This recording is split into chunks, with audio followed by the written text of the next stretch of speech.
Hey everybody, it's Matthew of Mr. Domestic, where we spread joy and positivity through sewing and fabric play. This video, I am going to show you how to sew an equilateral triangle. An equilateral triangle is when all the sides are the same length and the angles, the three angles, are the same, totaling 180 degrees. Geometry is fun. This is, I feel, the easiest triangle to sew. So if you're new to triangles, this is the one to do, and I'm going to walk you from A to Z, soup to nuts, how to do it. And you will go from having triangles, that was less dramatic than I wanted, to a finished, it's going to be a pillow top when I get there, but a finished project. These, the height of them are 3.5 inches, and this is a free pattern. It's called Ambience or Ambiance. This was larger equilateral triangles, but you can also make this with this technique. So get ready to have some fun, get your equilateral triangle on, and before we get into the content, anytime you're enjoying this, make sure to give it the thumbs up, and don't forget to subscribe to my channel. Keep it positive. Wait, no, that's in the end. Let's have some fun! So the first part in this video, I'm going to show you how to cut the equilateral triangles with some fabric, and I'm making a project using the AGF Autumnal Edition. They have new bundle up, curated bundles, and this one is super duper awesome. Perfect for fall. Love these colors, and I'm just going to show you with one of them. Let me get a print that's easy to see for y'all, that doesn't make you go like cuckoo in your eyes. Here, this one right here. Okay, I'm just going to open it up, and for the pillow top that I'm making, I'm using 3.5 inch strips. So the height of the rectangle, not rectangle, triangle, geometry is fun, is going to be 3.5. So I'm just going to make a strip. 3.5 right here. It's kind of wonky, even it up there. Take my rotary cutter and then just cut this 3.5 inch strip. And it's not iron, so it's not perfect. Sorry about that. But from here, what you do, and this works with any size that you choose of an equilateral triangle. So you need to have a ruler that has a 60 or a 30 degree angle on it, because an equilateral triangle, all three of the angles are 60 degrees. That's why all three sides are exactly the same. So let's start here. Okay, so that's the 60 degree line. And I'm just going to slice here. Right there, there's one. And it's also easier whenever I made the entire pillow. I think I did 5. What's this called? Strips. Together. And so I was able to cut a bunch of triangles at the same time. But I just want you to see the basic motion. So make sure to line it up right there. And then cut. See, that's one. And then just flip it back and forth and back and forth. And some will be upside down. So if it's a directional print, just, oh, see, that one's wrong. I almost cut it. See, pay attention, because I was on the 45. So I need to make sure to get on the 60-30 angle, like this. And as long as you get like right on the point and you make sure to match this up, it should be good to go. And then you just continue, continue, continue. Right here, one more. And what I found when doing equilateral triangles, because they're kind of easy peasy to sew, which I'll show you, that even if they're slightly off, it's totally fine. Fabric's forgiving. So if it's like a millimeter off, it's no big deal. I'll just keep going. I think y'all are getting the gist of it. The hardest part is making sure that you're on the right angle. They also have like equilateral triangle rulers, which I've used before, but it's not necessary to go out and buy it. You can use a regular ruler if it's got this angle on it. And then, ta-da, ta-da, ta-da. So I think you get the gist of how to cut them, but see, look, boom. Ooh, it's the same. Which way? Which way? Which way? So why I joked about that is whenever I'm sewing them up, and I'll put these aside because I have these randoms here. When I'm sewing them up, I want to make sure that the grain of the fabric. So the grain, right? It's going along the grain as opposed to the bias. It will just make the overall project stronger. So I make sure that the grain is on the bottom and the top. So here's one. Is that the grain? No. See how it stretches? Boom, boom, boom, boom, boom, boom. So this is the grain. And here's another one. I know that that one is the grain, but see, stretch. It'll just make this whole seam sturdy, and then it'll be directionally, the diagonal will have some stretch, which is normal fabric, right? So then you just line these up, making sure that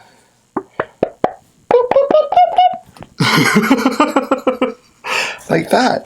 And then now you can see how I lined up all of the triangles for my project, and then I just sewed up each row going from top to bottom, and I have left the bottom one for you to have as your example. So I'm going to show you how to sew that one up essentially and then sew all the rows together. Bringing you over to this, I've already stitched up 1, 2, 3, 4, 5 of these rows, and I've left the 6th row raw and open, and I'm going to show you how I stitch these together to make it super duper simple, and then how I press it and iron it in the end. So let's go over to Tim Gunn for some sewing action. Okay, the first thing is just see, I stacked them up, making sure that they stayed in the direction they're supposed to, because I do have the grain on the top and the bottom of the triangles, as I said before,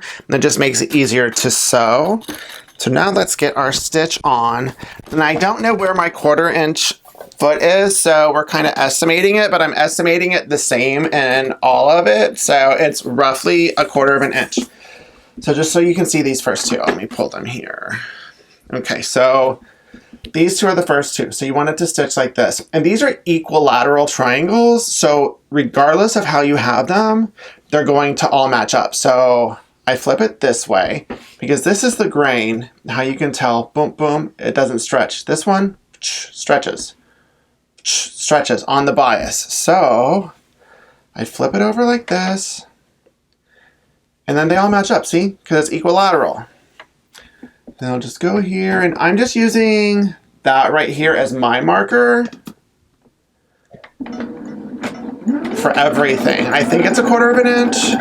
If you have a 1/4 inch foot, it makes it a lot easier. Okay, this one was like obvious. Okay, so you stitch up the side, open it, ta-da, like this. And then this is where it gets super duper fun. And I have found, let me see if I can explain this. This is the new one going on. So I want to match this one up to this one. So I am going to finger press this like this and match it up to where these triangles are even. I don't open the back seam, I just move it over. And that's how I know what the next one is going to be, is I just move it over so that these two that I'm stitching are flat. Hopefully it makes sense as I continue going. So let me get this one.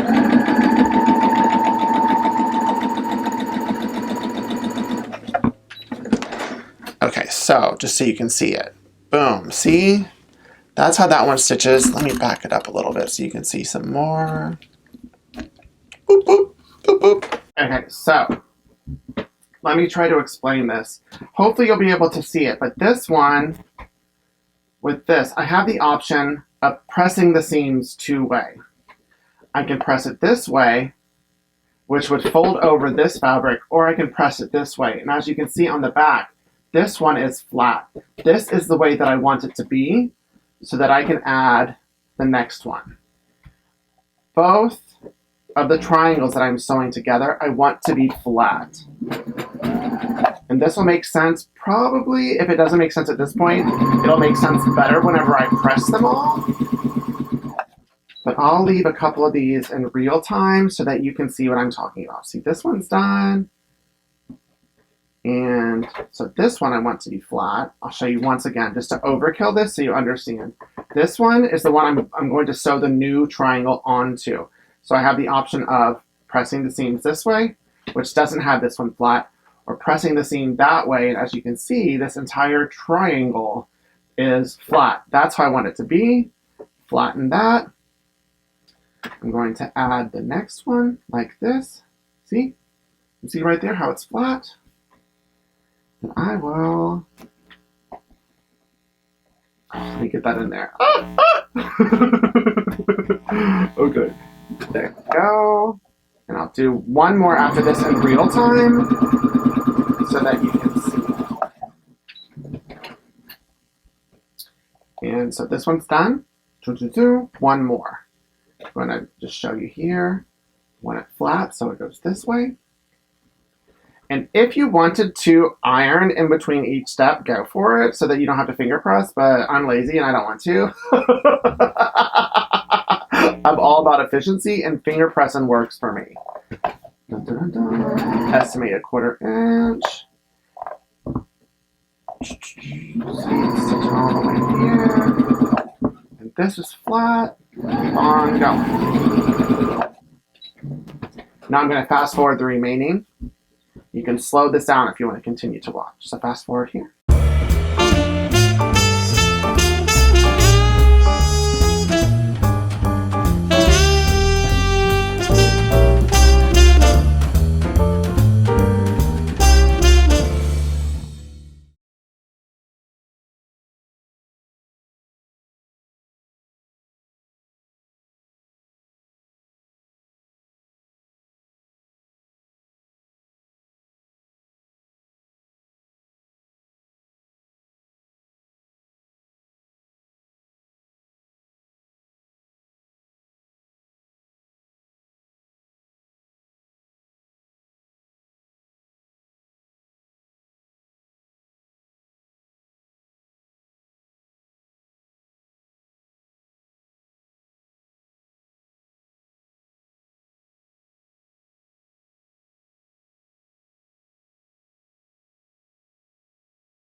So now I'm going to show you how to prepare joining this strip to this strip to try and get those points as crisp as possible. So I'm going to move these 4 out of the way and then just focus on these. And for this, I'm going to get my ironing mat, bring this to the party. And this one was on top. This one was on top, right? Yeah, it was. So what I match up are these points because as you can see, like, it's human. We're all human, right? So all of this isn't going to be perfect. But if you want those points to be like point-delicious, then that's where some glue comes in. I like this. It's washable. So as long as you have a washable glue, it's good to go. And I always will glue based like right here. And I put 2 dots on either side. And then what I want to see right here is I match up those points. I don't know if I can show you that on the right here. I'm trying to show you. Let me see if I can. It's all gluey. But see right here? This is what I'm doing. I'm finding this point and this point. And then I want the points to match. Boom, boom, boom, boom, boom, boom, boom, boom. It was only kind of awkward holding it like that, but now that you've seen it, and then I'm going to heat set it. 1, 2, 3, 4, 5. I think that's enough to heat set it. And I am going to do that for every one of these intersections, making sure that the glue is on this side of the seam allowance. And then I focus on matching the points.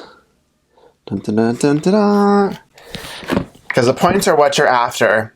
And right here, I'm striving to be as best as I can. But once again, I don't strive for 100% perfection.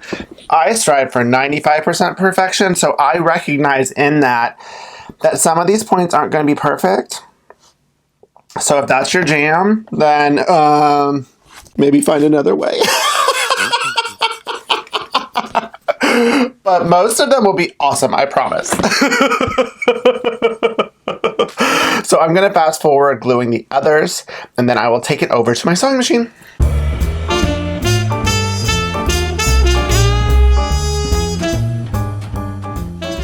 Have this back over to Tim Gunn. And this is where, if you have your 1/4" foot, this would have helped. I still can't find mine. I've been looking for it. But as long as this is the same as all of your other seams, then you can just follow that. And it should catch the points at the perfect spot. And this is where, if you want to be extra about it and make sure that they are all like perfection, then it will take a lot more time. And I'm all about like being done and being finished. So this is how I do it. And I stitch all the way through. And then boom, boom, boom, boom, boom, boom, boom, boom. Here's one more. Dun, dun, dun, dun, dun. Okay. Now I will take this back over to my pressing mat and open the seams for you. Okay, so now I am back over at my pressing mat, and this is the final thing that I'm gonna show. Have my iron here, and these seams I am going to open. I have found that by opening them, it makes the points more crisp. But one thing is you put some glue here. So you've got to finger open all of these. That's why I only used a little dab, and I made sure to use a washable one, because if you use permanent glue, you won't be able to open it, and you'll have to press it to the side. It would still be cute, but it wouldn't be following like what I told you to do. So let me finger open one more, just so that you can see. Yeah. Okay. Open that, get my iron. We make some steam happen. Don't burn my fingers. Okay, and I'm gonna fast forward, ironing all the seams open, and then I will flip it over, and then we can all clock my points to see how they are, whether they fit into that 95% threshold. So I'll see you back in a second. Fast forwarding.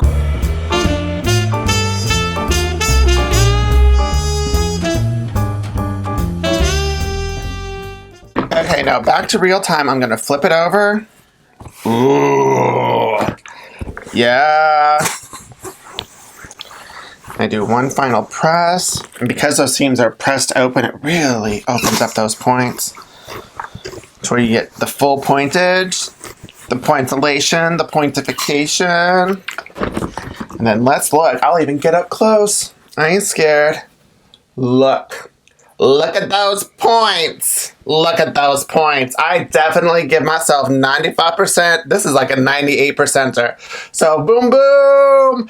I'm not going to show you sewing the rest of them. If you need to see it again, then like rewind and watch it again. But I think that we're good with this tutorial. So now you can sew an equilateral triangle project like a boss. Seriously, it adds like a little bit of edge and like ooh la la to a pretty basic quilt design, and what you can do, whether you do a gradient or a distinct pattern in it, it's going to be bomb.com. So if you enjoyed this video, got a laugh or a tip or trick or two, make sure to give it a thumbs up.